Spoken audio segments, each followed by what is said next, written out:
It's Lisa Takeuchi Cullen.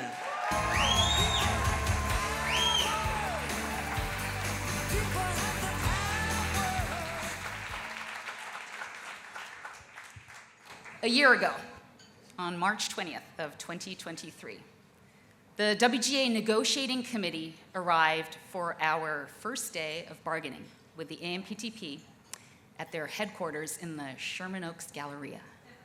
We walked in past the Buffalo Hot Wings and the PF Chang's, feeling nervous but righteous, alone but together. We were the 30 or so members of your NEGCOM, including officers, plus staff, east and west. But there were two people I didn't recognize. One was this big, tall guy with this baby face and glasses, and the other was this knockout of a woman in a suit and makeup and hair. And I was like, they're not writers. Who the fuck are they? It was Duncan Crabtree Ireland, executive director of SAG-AFTRA, and Lindsay Doherty, director of the Teamsters Local 399. That's right. They showed up in person on the first day of WGA negotiations, not just for our sake, but for the studios, to show that when they said solidarity, they meant it.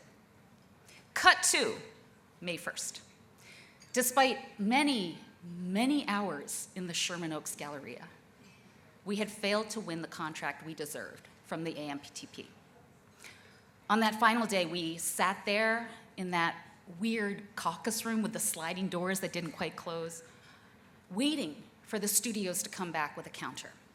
And we waited and waited. And finally, we marched into the AMPTP kitchen, which had this giant cabinet filled with candy, and we cleaned that sucker out. I mean, we took everything. David Simon really likes his M&Ms. On May 2nd, we flew back from LA, and with a heavy heart, I headed to the picket lines. What had we done? What would I say? Not just to our members, all of you, but everyone in the industry who would lose jobs and income. The picket was at Silver Cup in Queens, and what I saw there blew me away. A forest of our white and red WGAE signs mixed in with an almost equal number of black and yellow SAG-AFTRA signs. There were yellow I.A.T.S.E signs. There were Teamsters driving by in trucks, blasting their horns. And I knew then that this would be like no other strike in the history of our business. Cut to 148 days later, when the strike ended, a reporter asked me what the pivotal points were. Was it in July, when a studio exec told Deadline that the end game was for writers to lose our homes? Was it in August, when the studios finally called us back to the table? Was it September, when the CEOs got off their yachts and showed up at the meetings? No. To me, the most pivotal moments of the WGA strike of 2023 were each and every time we were joined by our sister unions. Each and every time Local 802 of the American Federation of Musicians showed up to play honky-tonk on the sidewalks of New York City, each and every time a Teamster truck driver refused to cross our lines, even when it was two people walking with a picket sign at 2 a.m. in the Bronx,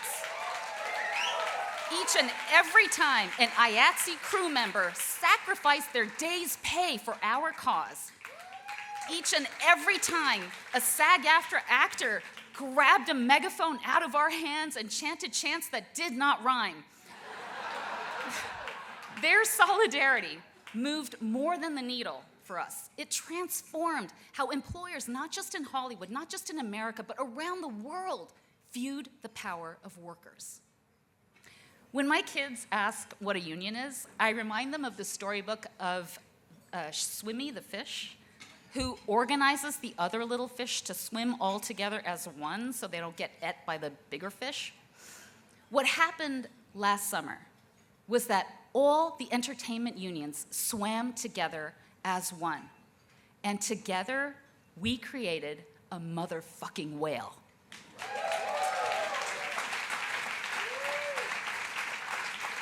It is my great honor tonight to present the Richard B. Jablow Award for devoted service to the Guild to our sister unions, whose leaders are here with us today. Please stand up.